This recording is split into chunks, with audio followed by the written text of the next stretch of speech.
simple question without any bass in your voice, and they turn around and say, "See, you're proving my point." Brad, man to man, I sincerely apologize to you. Takes a big man to apologize. And I was just going to say, oh, go ahead, Mojo. I think you were going to say. I was just going to quickly say, it's been a long time, but Victoria, do you remember when you and I hosted a room? Yes. Yeah, I do, actually. Yeah, and it sounds like you're trying now to lump me into this category of, like, these toxic men. When did you turn on me? Well, she's still muted. So I was going to say real quick. So first off, yes, you're correct, Roger. When I said earlier about the valuation, I didn't say they had an offer, but yeah, they were valued at billions and billions. And I just want to say, I think Kelly pretty much summed it up well regarding her. I have to say, somewhat outlandish claim. And I know Victoria knows me from other rooms. She knows them on the left. But to come in here and say, well, all these male voices are the reason why this app is down, you can't say with a straight face that there aren't women on this app that come to fight, that come for the accident, that come for the train wreck, that come for the content.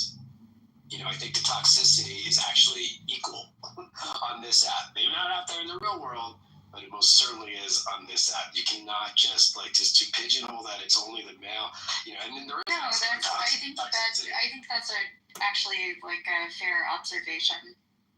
But there used to be, like, I remember logging in on this app and seeing like 3 different rooms at the same time that I wanted to be able to listen to. It's About Time or Science Society or other rooms. Like, these were all like intelligent people that were contributing, and the only content that we see now is like, how can you burn somebody? How can you troll somebody? Like, even just there's a room right now. Room, for example. There's a room right now that's run by women. It's RPO, research purposes only. That's some male mods, but I believe it was founded by women. And literally the room title is, would you rather be a child predator or queer? That's not really a kumbaya. What I basically said is basically the gatekeeping, not having invitation only to the app. You end up with like a declined population of people. Well, Victoria, you've already made this point. So even though you want to now back away from the claim that you didn't actually get to finish because nobody really wanted to hear it because everyone was presuming it would be bullshit, but you did say toxic masculinity. This is a claim that you made. You did not expand upon it. I tried to give you the opportunity to do it. But I understand and appreciate that it is an inconvenient truth at this point, but we do not need to then rehash something else that you said to pretend like you never said that. It's fine. Like, I think... Johnny, I think you're in the Matrix, son. Totally appropriate thing for you to agree that news... Johnny, you keep cutting it out, hon. I think she was just trying to say that I agree that there's also women that are equally toxic. You don't even take more time to repeat yourself to distance yourself from what you said. Like, everyone remembers. So let's just move on to others that want to speak, unless you... Well, I like to just say one final thing before we move on. I find it funny that you complain about this room, other rooms, but you're in it consistently. There is nothing stopping you other than that nobody will show up from opening your own rooms. That's just my opinion. And JB, I heard your apology tonight. There was no worries. I never really had any concerns over it. I don't even remember the arguments, to be honest with you. That's how short-term those things last in my head. So there's no need to apologize.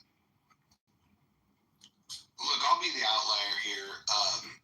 As much as I can offer pushback at times to Victoria, I actually enjoy having her in the room. I just wanted to hear the clarification on the comments, Roger. That was all. I was just intrigued by that. Not that I've ever been in the Situation Room, But I will say that I find it dubious that someone of Victoria's ilk would be in the Situation Room. It just does not strike me as probable.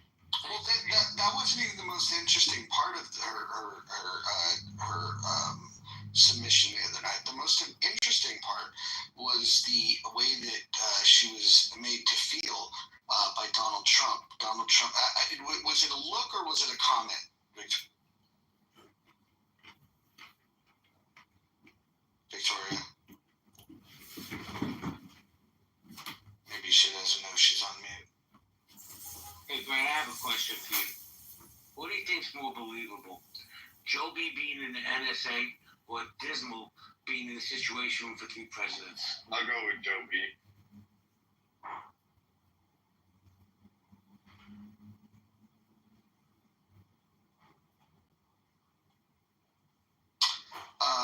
What about Edmund's claim that he works for the IRS? I actually might believe that one. He is kind of crazy. Those IRS people aren't, they're not screwed down too tight. You know what I mean? I could believe him working for the IRS. I mean, he is crazy, like we all know, but he's no dummy. He's quite smart. I actually want to help him with his political campaign. Not again, because you and I have helped. What? We are now on. What would this be? 5, 6 people so far that we've helped and donated and offered assistance. Well, they don't really listen to us, Brad. They just they want us to do rooms with them, but they don't really listen to what we do.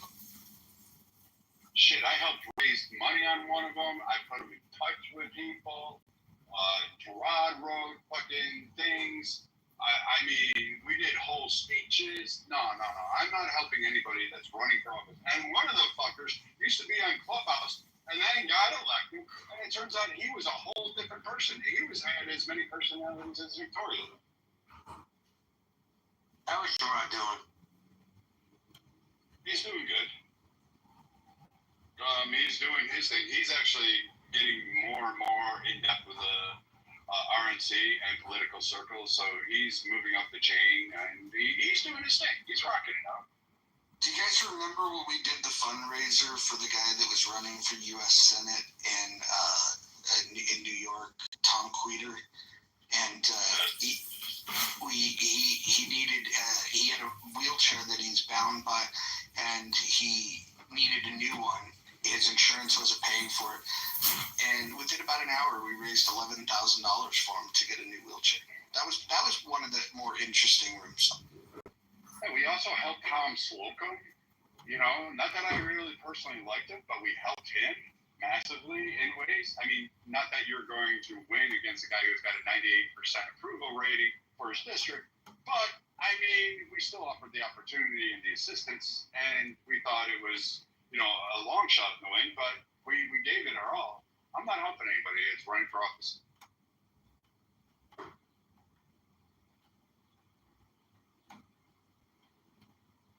If you could bring 3 people back to the app, who would your 3 people be? Keanu Reeves, and Keanu Reeves. I'd bring KB back because I thought her rooms were hysterical when Clubhouse Season 1 first started. I'd probably bring Chris Ruby back. She was entertaining to a point, and it wasn't that you wanted to listen to her. She just seemed to have a really strong network to bring people on. And then I'd bring the Net Geo individuals, the reporters and the investigators that worked for the various Net Geo research foundations. They used to hold rooms, and they were fucking amazing. They were brilliant, filled with people doing a variety. So as a Mojo, you remember that guy from Season 1? Early 20s. I mean, his New York accent makes JB's accent sound like Midwest. I think his name was Alex. He had big rooms. He would push the envelope. Alex, New York? Oh yeah, Alex in New York. Is he still on here? No, he's been on here in a while. And I will say this: he was easily one of the most gifted people on this app when it came to understanding what buttons to press, how to get a room going. If the room didn't start fast enough, he would just end it and start a new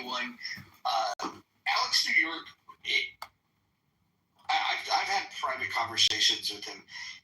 That dude needs a podcast. That dude is quicker witted than probably anybody on this app. I think And Tyler's like tech news around the world, Paul's It's About Time, and there is a guy who led a lot of philosophy of language rooms, warranting. Those are the people I would bring back. All the fun people. They had, like, It's About Time on Saturday morning had many people listen. Do you see how annoying it is when you get cut off before you're finished, Victoria? Or excuse me, Dismal. That's so why I muted you before you were finished to make that point. So please just keep that in mind moving. if I could bring back 3 people, I would bring back Ned. I think Ned was the best at what he did. I think the way that he moderated a room, where he was able to get the crazies in, but keep them in check, and but also bring highly intellectual people to the table. I think he would be a value add if he were back. Other people that I would want to see come back to the app that I think would be like a huge value would be something like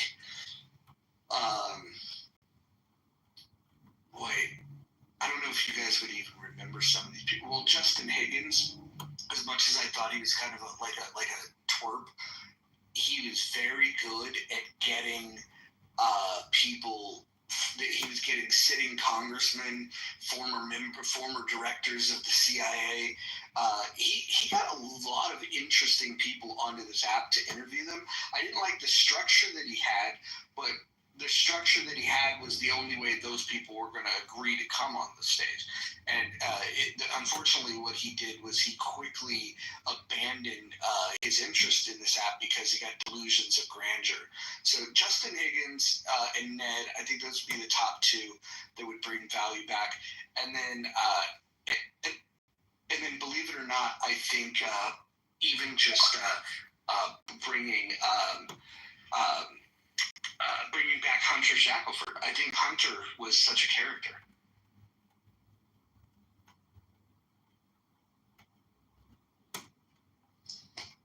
Who is Ned, and what room did he lead that I perhaps missed? Ned used to do rooms all the time. Kelly, how would you describe Ned?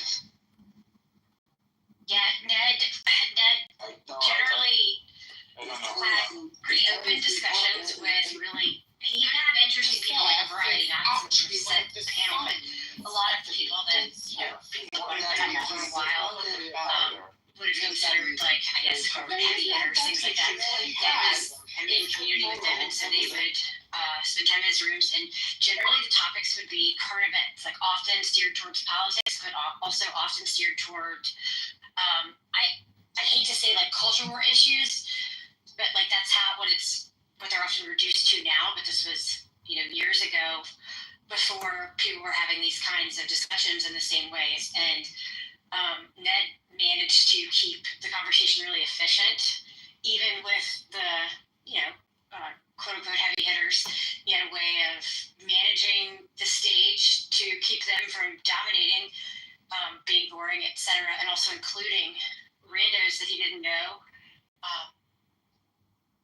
And it was interesting. Like, I don't know, he would explore these topics and people had fun stuff to say. And randomly, Lex Friedman, Eric Weinstein would come in and actually speak for 5-10 minutes or even get in conversation. So a lot of people would like hope that would happen, but even if it didn't, they were accessible conversations about things people talked about but weren't really discussing in like the public conversation yet. I really appreciated. Do you guys remember Cami? She would have rooms that she hosted, basically making tech news accessible to average people.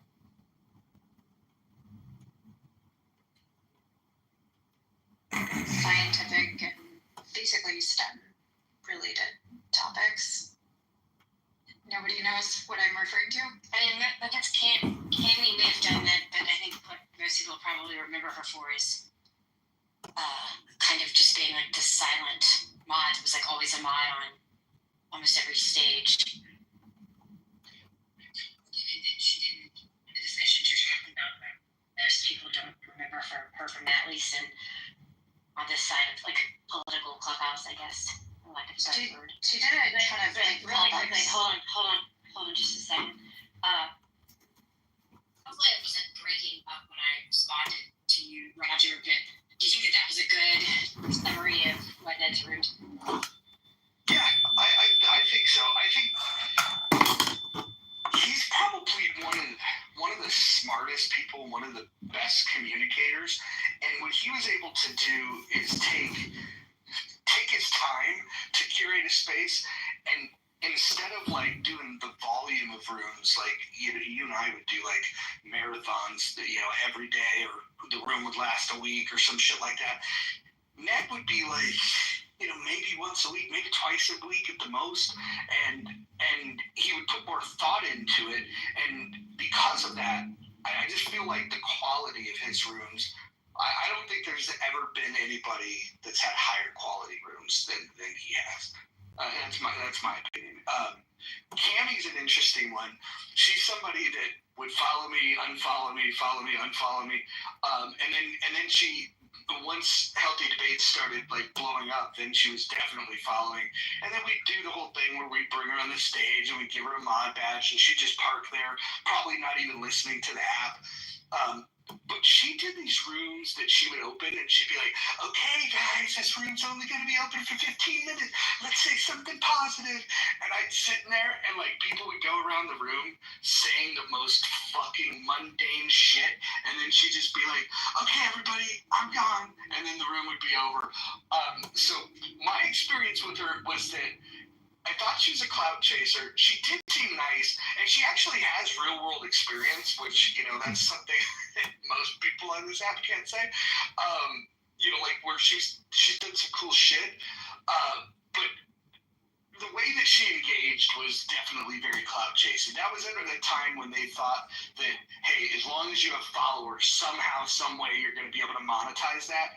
And like, I wouldn't say she was a grifter, because I don't know what her grift was, but she was definitely in it for the. Don't bring back that phrase, those clout chasing phrases. I hated that in season 2. I think it's interesting. I'm with you on there, 100%.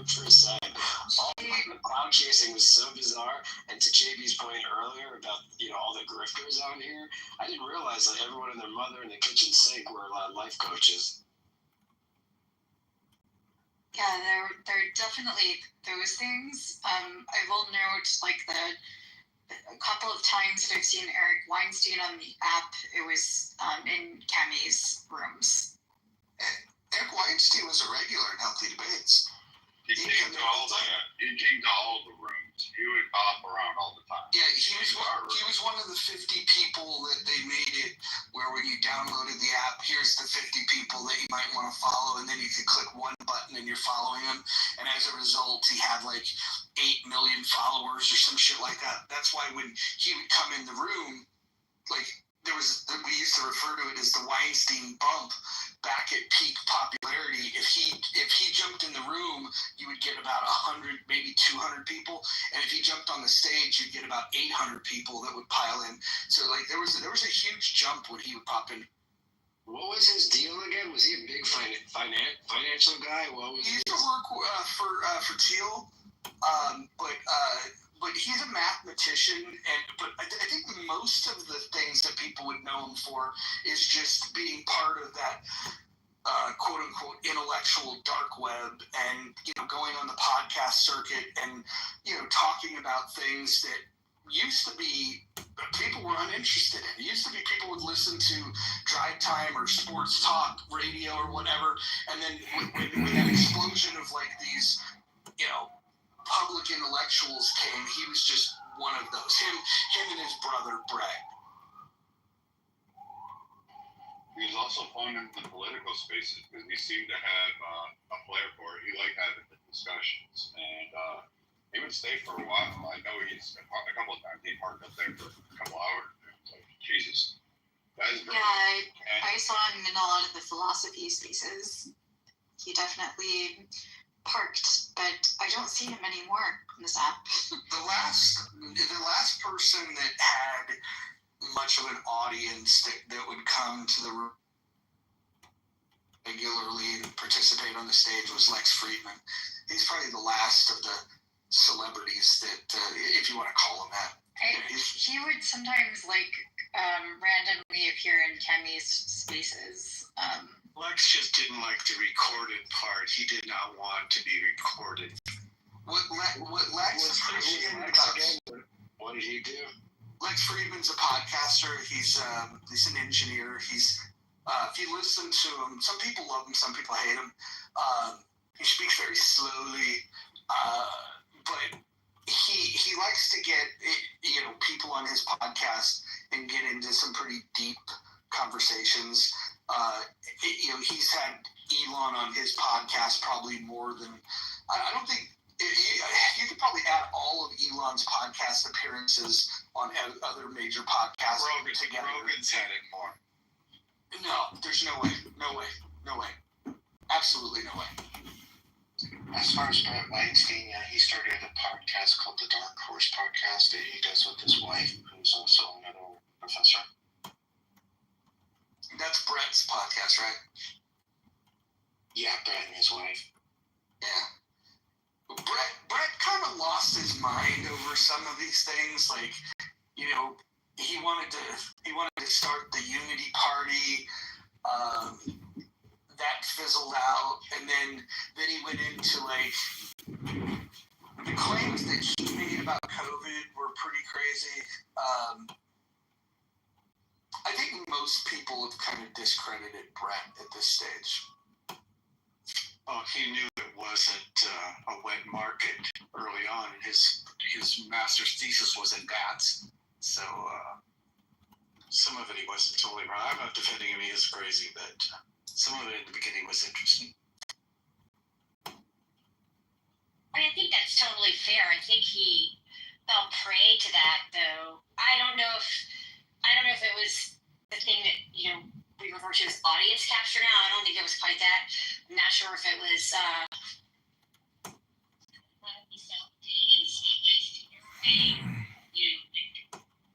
considered heterodox and having a point of view that he stood by that was later proven correct.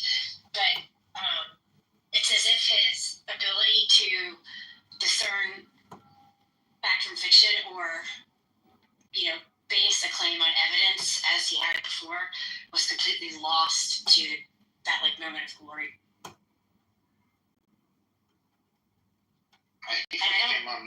Okay. No, sorry, I was just going to say, I don't know that he's come back from that. It's pretty sad. He first came on my radar because he and his wife were both professors at Evergreen University in Washington State, which is one of the most liberal universities in the country, and declared that Used to be. They sued and won a large court case from them. They used to. No, yeah, that's when he first came on my radar, and there was a day that they wanted all the Caucasian people to stay home, and he thought that was ridiculously mad, and they ended up protesting, and they got both of them fired.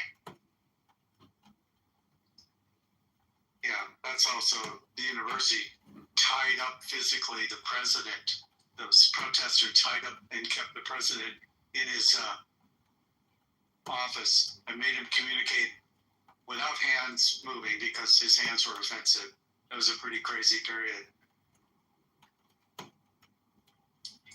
wonder whatever happened to all those COVID, the ones that were eventually debunked, all the Dr. Copeland types. I really wonder what happened to them because they used to have such a massive following, and even some of the people on the stage, point to one, I don't know if she's still here because I'm driving, but these people were going from room to room and regurgitating all of that stuff. And I find it fascinating that they're no longer on the app. it's just wonder where they went off to, and just kind of wish they'd come back because it was entertaining for. Dr. Kaplan is still on here.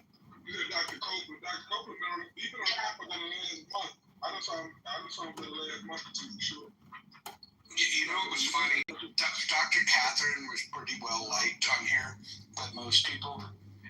And when she got over to Chatter, she was one of the people that would turn on her camera and she would just sit there and like pose for the camera and like do duck lips and like drink wine and then she'd get up and she'd like dance. It was very fucking bizarre.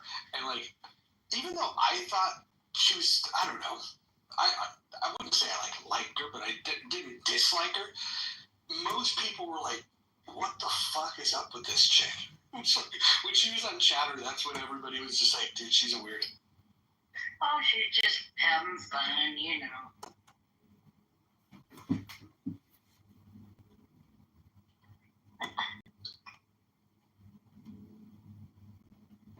One thing that I noticed, there's somebody on the stage and the profile, all I see is 18 plus NSW.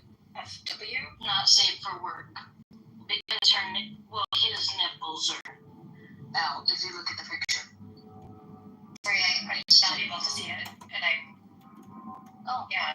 so the person is clothed, but it's because, I don't know, whatever. It's just the breast area, but it's a funny picture, but I can't change it, and they won't help me change it. It's the craziest thing.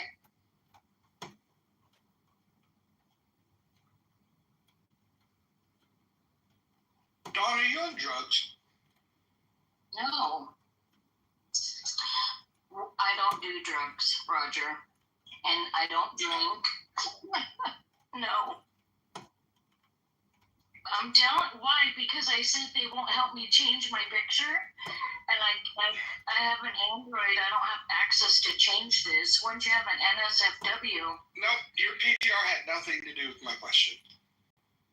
What? Because, well, I have had mouth surgery a few times. All right. Maybe it's the way I speak. Yeah. Yeah, I don't even know if I want to say this because there's no way this is going to come off and sound polite, and I don't mean to attack you. That's okay. Good. Okay, it sounds like you're either on drugs or you had a stroke.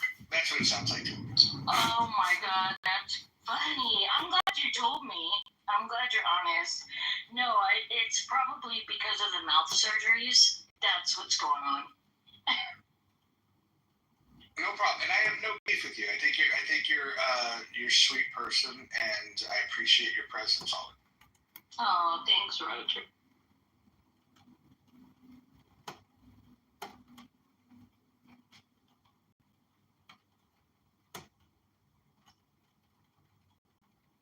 So did we determine who killed Clubhouse? But can we agree that it was the boring people? Yeah, it would. I never tell me. I say it was the trolls. Not single-handedly, but I think the trolls played a major role in killing Clubhouse. The troll. I believe Hikima, if he spent less time creating children and more time focused on the app would be a better place. 100%. So basically, if I stay off the app, it'd be better. Okay, Brad, gotcha. I mean, you already have a football team. I mean, you might as well add a baseball team and a lacrosse team and a soccer team on that. He made at least one superstar, you gotta admit. Not superstar yet. I think the decline emerged when, like, how many users there are became a higher priority into, like, is the content, like, good? And quality had been gatekept because people had invites and their accounts had to be represented by somebody who invited them. And so there was like an accountability process that occurred in the beginning that doesn't exist now. That I think is where things started to unwind or decline. Even though, like, If you speak other languages, like there are large rooms that occur, like Chinese rooms, for example.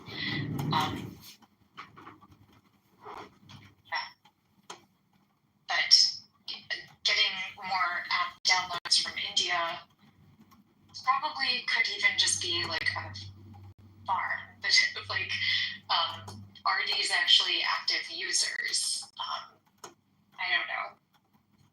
Well, they do have Indian rooms that run all day that literally have thousands of people in them concurrently at any time. I think a lot of different perspectives have been brought up, and while I think each of them, in their own merit, may have some impact, I think that the people that killed Clubhouse were makers of Clubhouse. You know what I think is, it's not productive. It's preventing people from meeting new people. So when I look at my hallway, right, I think this is the entire Clubhouse world, and it's not. It's not even 1%. So there are so many more rooms and people that we aren't aware of, that we don't have access to. And I think that that's what's holding growth back also. You know, another thing that happened that killed the political rooms is that once the election got close, actually once the election ended, political rooms were pretty dead because people that were center left didn't want to be in the room with people that helped Trump get elected. And so that was a big thing. They were, I think they were embarrassed. I think that their predictions, they didn't want to have to stand in front. They just didn't want to hear Trumpers brag. And so they just disappeared. And they didn't disappear. They went into their own little echo chamber. And that's unfortunate because the good rooms all had one thing in common. And that was trying to bring people together from different ways of life and different ways of looking at the world and bring them into a conversation. Maybe this app has a chance after Trump's out of office, and maybe, you know, maybe when Trump is gone, you could get people together that want to talk to each other again. But I think that the political conversations are going to continue to be circle jerky. But I mean, here's the thing that we noticed with like my group, like the political compass. Like we couldn't. We first, it's a full-time fucking job, just like you and Kelly running Healthy Debates. It's a full-time fucking job. You know, it's not something that you can't just put thought in. You have to put in designs, format. You have to do research. And my team and I, we would spend our time in our off. Like we'd have discussions, call each other on the phone, and work. You know, the night before, like, all right, everybody got their little packet. Does everybody have what you want to talk about? Do they have it down pat? You got the counter arguments.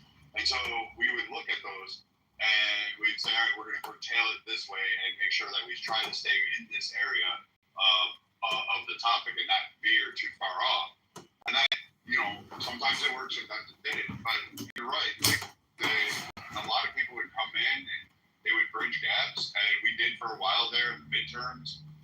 Trying to get people registered. We were offering people like how to go about it. We would find their locations online, where they go. We do a lot of research and help.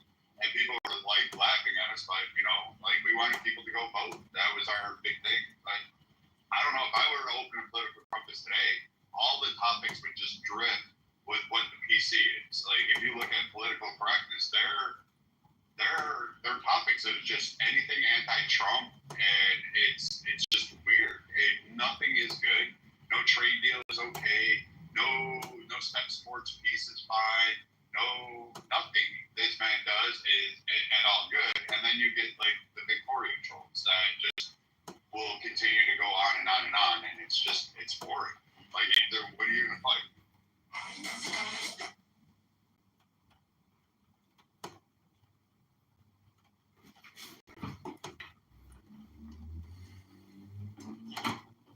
I used to run like a Chinese video group,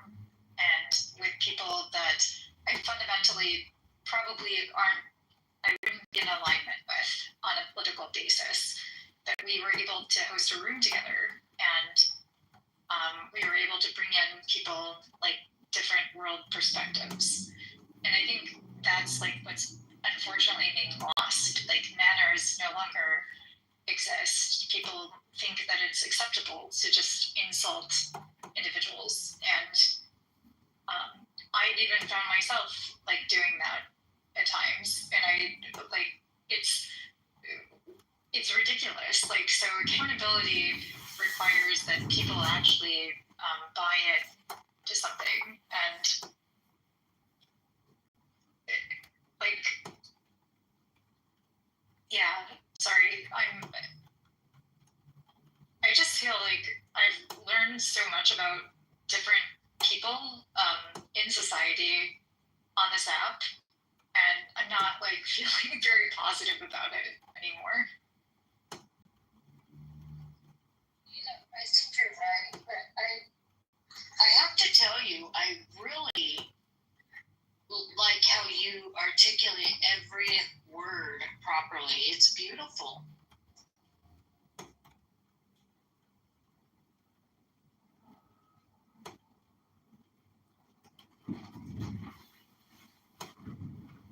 You know what I'm noticing has decreased is the amount of people that want to come onto the stage and instead of make a point at all, they center their entire argument around the person that they're arguing with is a racist, and that they can just dismiss their entire point of view because of that. That has slowed down a lot, to be honest. Like, it's still there. Do you think, Roger, that it's truly slowed down? I think generally speaking, it has slowed down, like we talked about. I don't know, the direction that we're going, whether it's media, social media, interpersonal interactions. I think that it had. On this app, though, I'm curious if you think that slowdown reflects what we're seeing in the rest of the real world, or if it's because maybe the biggest perpetrators of that kind of thing, they don't present themselves in the next company on the app anymore, as you were just saying. Like, there aren't diverse points of view on very many stages like there was. And so, because I've noticed the same thing, but I don't know that it's an improvement as much as it's just a reflection of the lack of engagement. I think it's also a fatigue. I think the racist fatigue thing is really starting in the country. You'll hear like black fatigue or ratchet fatigue or liberal fatigue or MAGA fatigue, or the left. And you'll hear this time and time again, Kelly. And I just think people are just so sick and tired of like, okay, everybody's racist. Who gives a shit? Let's move on. And that's pretty much the context of what every discussion I've been in.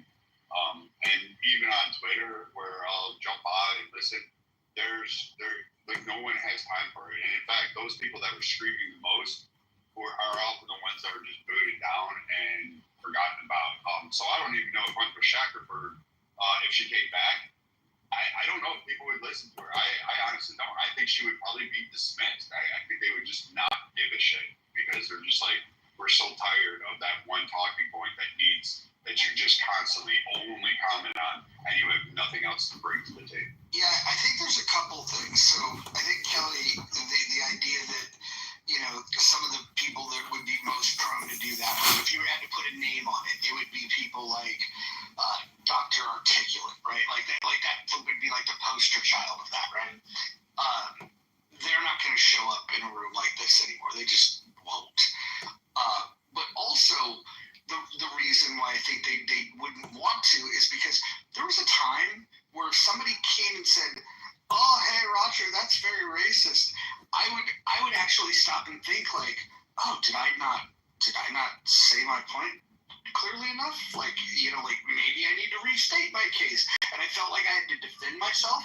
Now I've realized Clubhouse has taught me that if you're called a racist, it's probably a positive thing. because the person that's arguing with you is such bad faith, and they're trying to dismiss your argument because they can't refute it. And so what they want to do is label you something bad, so then, you know, in an attempt to try to beat down your argument. And I think once upon a time on this app, it was effective because people in the audience and people on the stage would go, if this guy is racist, I don't want to align with him. But now, because, you know, they've cried wolf so fucking much, the average person doesn't give a fuck. They're just like, oh God, the race card again. Get over yourself. And so now, like, you know, I don't even bother arguing with people if they tell me that, you know, that they think that I'm a racist. It's amazing. Yeah, that's fair. The main reason I asked the question, though, and then Victoria, you can jump in if Roger doesn't want to reply to this, is because it still happens in spaces where, you know, that kind of interaction is welcome. Obviously, it's not happening in like a contentious way, right? Unless, you know, someone random like happens on one of their stages and they get shoot up and spit out. But and I don't even mean to like make a claim against one side versus the other, because, you know, this is something I notice in left-leaning spaces. You have other behavior that you'll see in right-leaning spaces. And like we already said, we don't have much cross-pollination. Anyway, seeing that happen makes me, like, I understand that it's still one of the weapons that people are using to fight in the quote-unquote big war, I guess, whether it's a culture war or anything else. Though it's still happening. I think you're right, they're probably not going to get the feedback that they would get before, the satisfaction, etc. And the incentives are different on Clubhouse than in the real world. I think ultimately the thing that it makes me recognize is that the echo chambers are the biggest thing that I think will keep people divided. I don't even mean just on Clubhouse. You know, if you only watch Fox News or you only watch MSNBC, if everyone in your family you share a political point of view and you don't talk politics except for with those people, like, that's going to be the worst. That's going to be the thing that contributes to however long we like sit in this purgatory of having very little in common that we recognize. Yeah. How are you guys seeing it on other social media? Like, because I agree with what you're saying. Like Facebook, for example, there was a time where, you know, the families were having it out with each other. I feel like the purge has already taken place, where the people that don't want to argue or don't want to hear the other side, they just blocked each other, you know? And I don't think that's a good development. In fact, I think it's a pretty bad development.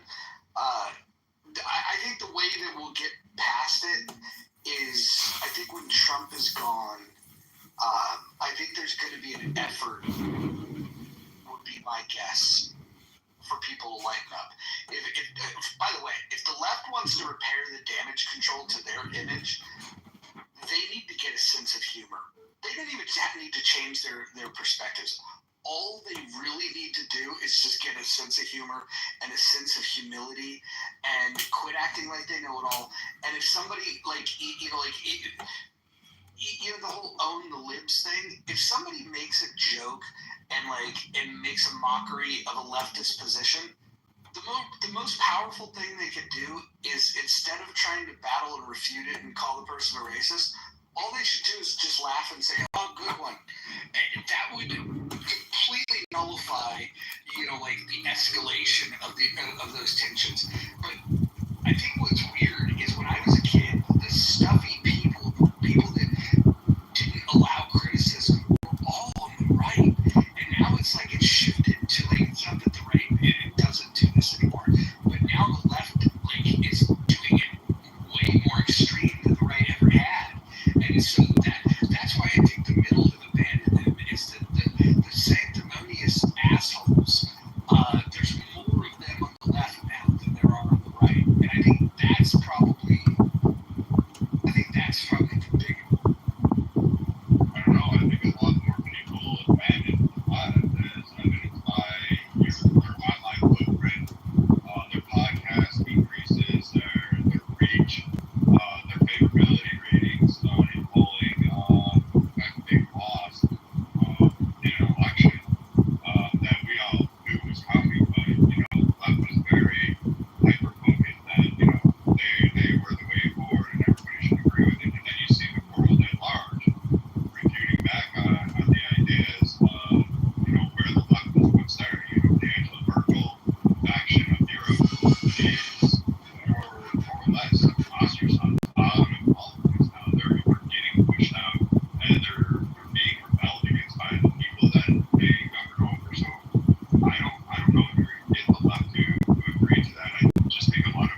potentially want to see that changed. I don't know that people always have the correct solution, and that takes time.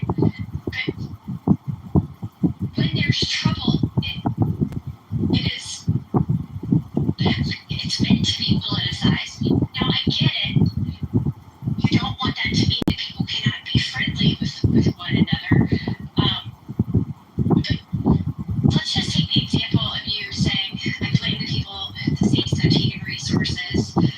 I can appreciate that, and I even think I can defend it, but I could also defend someone who would argue with that and say that, socializing a child should not be the state's responsibility. I mean the government, whether we're talking about a state or the federal government. And I think that it would be fair for people to have that conversation, or even to feel that way. Maybe they would be incorrect. Maybe they would be correct. I don't know.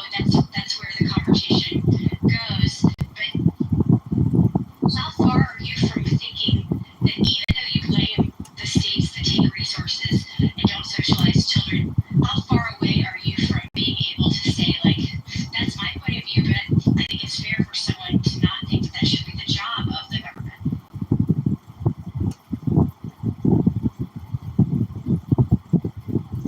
It's interesting you say that because everyone's got an idea of a problem they want to solve, and the first thing that they talk about is the government's role in it, rather than even asking the question of, like, what is the government's role in this?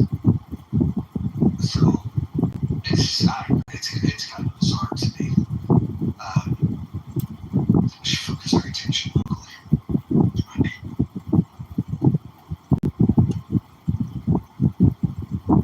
So what I was referring to is, unfortunately, there are localities, probably not where you live, Mojo, but there are localities in the United States that don't have substantial resources and rely, unfortunately, on U.S. federally allocated taxpayer dollars. And those are the communities that are feeling like they've been dismissed, they're the flyover territory, etc. And we're seeing, like, the consequences arise. And That's been a 50-year, 100-year freaking fight. Like the flyover country, the Rust Belt, have been complaining for fucking a century. I mean, since the 70s. Like that's not a new argument.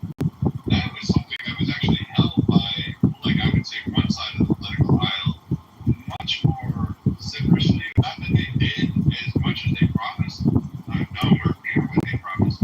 But they used to be that champion for them. And now to hear it come from another political faction, it comes across as hollow because, remember, they just cling too tightly to their Bibles and guns.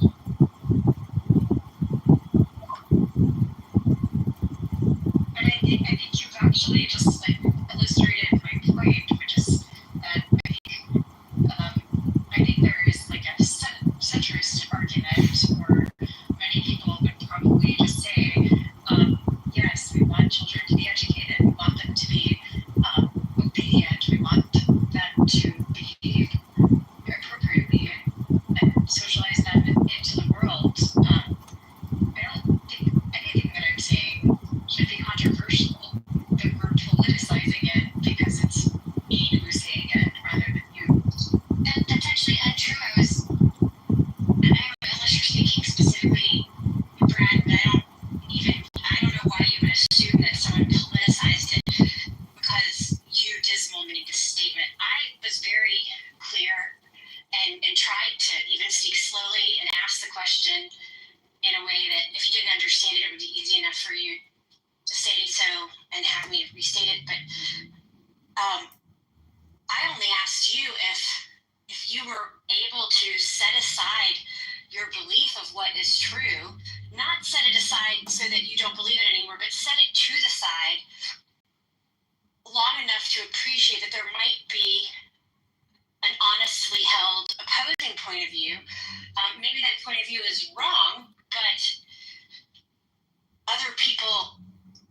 say it differently, and sometimes, for fuck's sake, and sometimes at least being able to acknowledge that is half of the battle.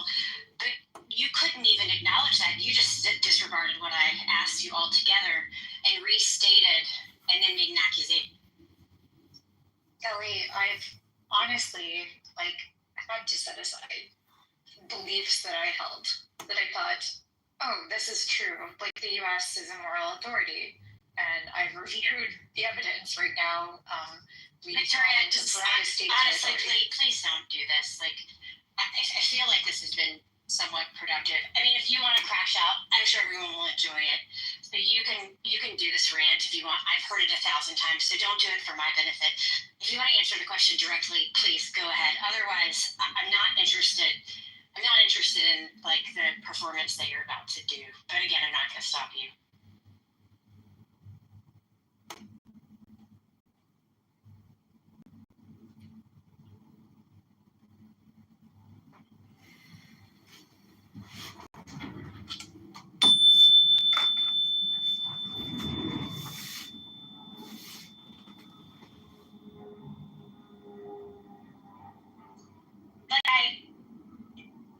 Like I do often in an exchange with you, and I hate that this is the fact because it didn't used to be.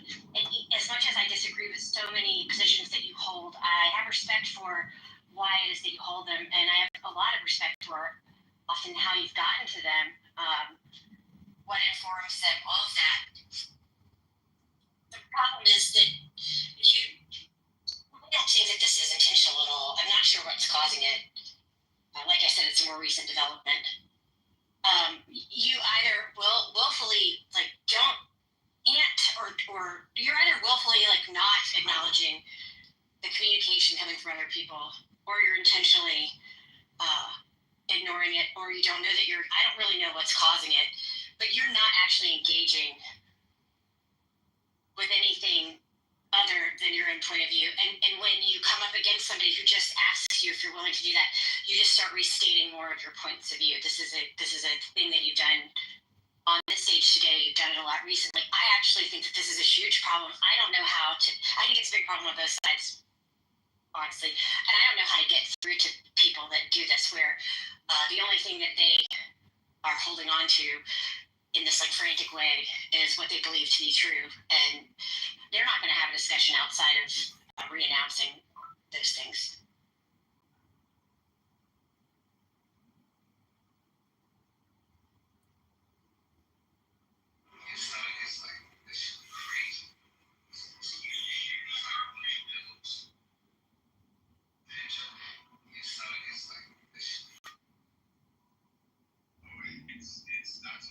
Well, that was fun while it lasted.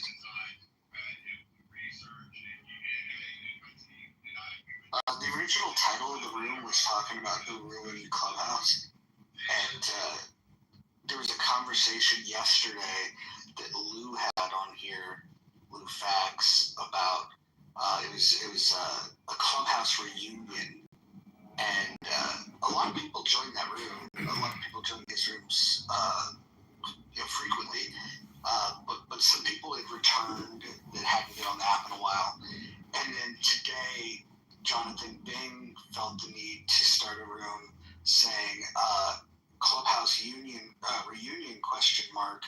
Y'all are the ones that ruined Clubhouse. And so then that's why I opened the room of well, who did ruin Clubhouse? I would argue that Jonathan Bing should probably not criticize anyone on Clubhouse, considering I think he's probably the least interesting moderator that I've seen. I did like when he was on Spaces and we were in the early going of Israel's response to Hamas, and he was unapologetic about, killing the terrorists. I liked his take there, but boy, is he.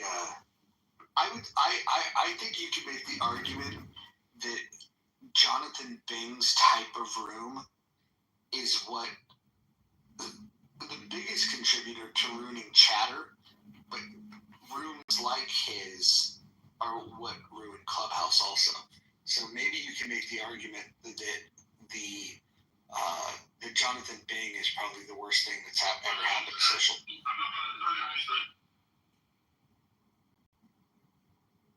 Are you just the million man marathon guy? Well, Debate the news more, but he was a.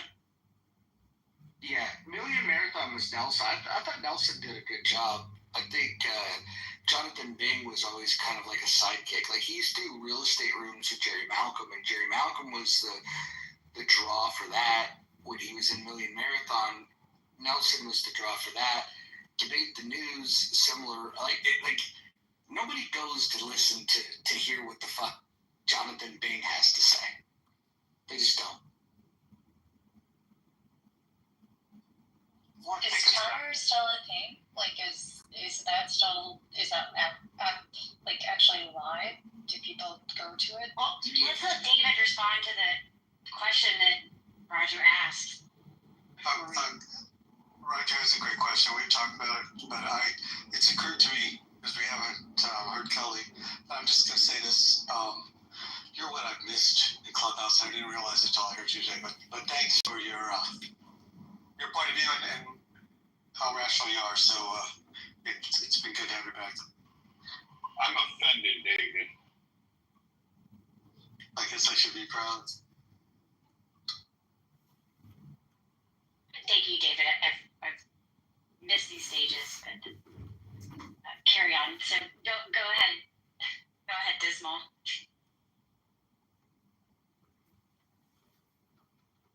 No, I was asking, is Chatter still like live? Is that something that people actually are actively on? Yes.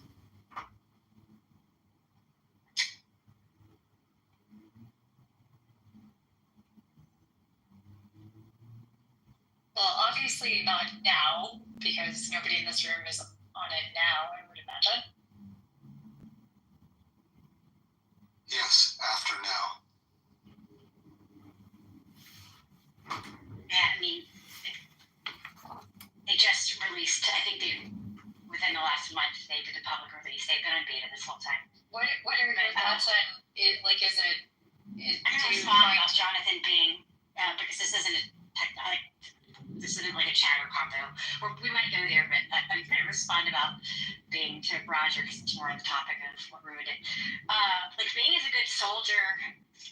Content-wise, though, without Nelson, it's difficult, man. And I hate to hold that against Bing because when he's not being an asshole on purpose, and can you blame him for, I don't know, being a good soldier in that way? But when he is an asshole on purpose, it's really easy to say that, like, he is a fucking detriment to Chatter. Yeah, he really fucking sucked on Clubhouse. And you're completely right. And I guess this depends on how you feel about the conflict in general. A really shining moment for him was on Spaces talking about that conflict. And I actually wonder if it's because he wasn't a soldier in that moment. He was actually, talking about something he believed in. Because he's even better in the real estate rooms than he is in the other rooms. I don't know. Like, I know lots of people are clout chasers, and the ones that are good at it can. You believe that they give a shit about what they're talking about, even if it's something completely stupid. The ones that are bad can't convince you of that. And most people are just bad at pretending to give a shit about something. Most people are not naturally gifted salespeople. Interestingly enough, I guess that's how he's made his money. But he can't translate it into every topic. And he is just he's petty. That's why it's not because he's disagreeable or boring, it's because he's petty. That's what makes him toxic.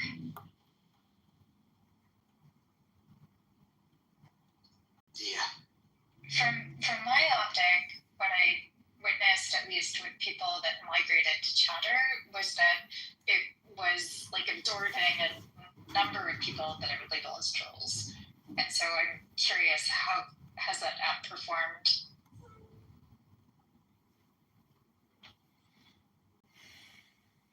Why would you say they're trolls? invited, they didn't join Clubhouse with invitations or people that can vouch for them. They were the worst of the worst. Victoria, if you had to say, you've been in my rooms a lot. What would you say are the worst qualities that I have in these spaces? What do I do wrong? What critique?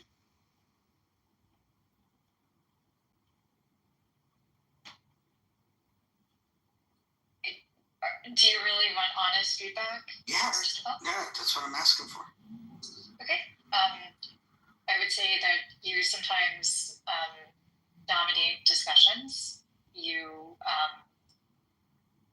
mute people or allow people to moderate that maybe aren't qualified to moderate, and so they mute people mid-sentence.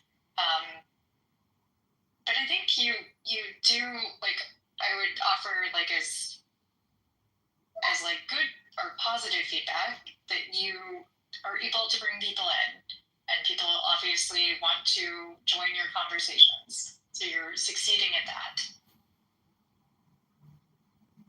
Yeah, I think ideally less moderators are better. The only reason you don't have a mod badge is because you have a pink ticket. I've modded everybody else.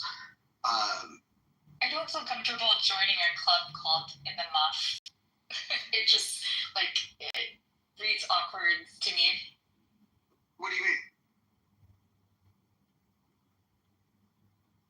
What does it mean to you? In the Muff, it's a place where we gather. We're in the Muff. When I read it, I didn't have that same observation. Oh, well, help me understand. Because I always look to improve. What did you read it as?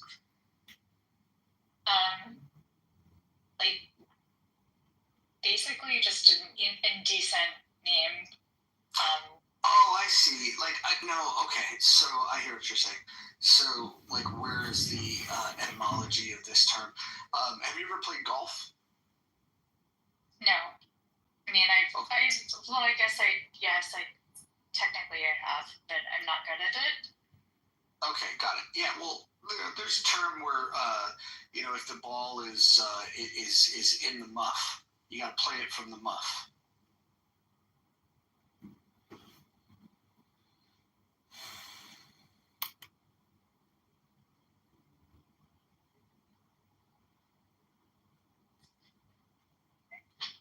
I just think that you could probably change the name of the club, and it could be more positively responded to. People would want to join.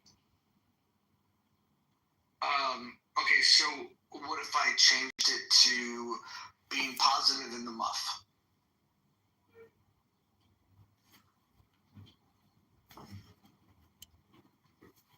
I mean, honestly, it doesn't matter because, as you so rightly highlighted, the app is in decline, and people are only seeing rooms based on who they follow. So the titles no longer matter, apparently. Yeah, well, I think they do. I mean, look, if you think that it would draw more people into a discussion if I changed the name of the house, I could be open to that type of feedback. It sounds like you read this to be something that I didn't intend it to I read it to be pretty offensive, and that's okay. You have built a community of people that like you, and would you say you like me? I respect you, and I've already yes, we've hosted a room together previously. I mean, that's almost the equivalent of going steady, I would say. I mean, that makes the name of the house seem more appropriate.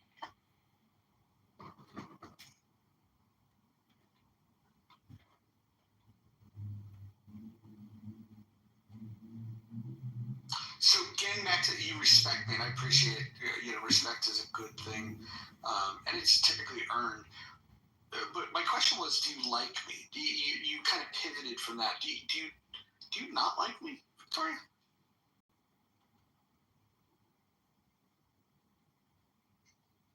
Is this a serious question?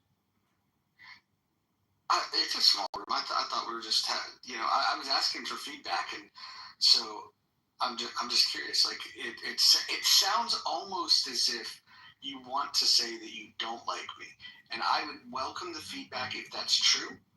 Oh, are you on the phone? I see your phone emoji. Oh, there you go. Yeah, I would welcome your feedback, and if you don't like me, I'd love to understand the feedback.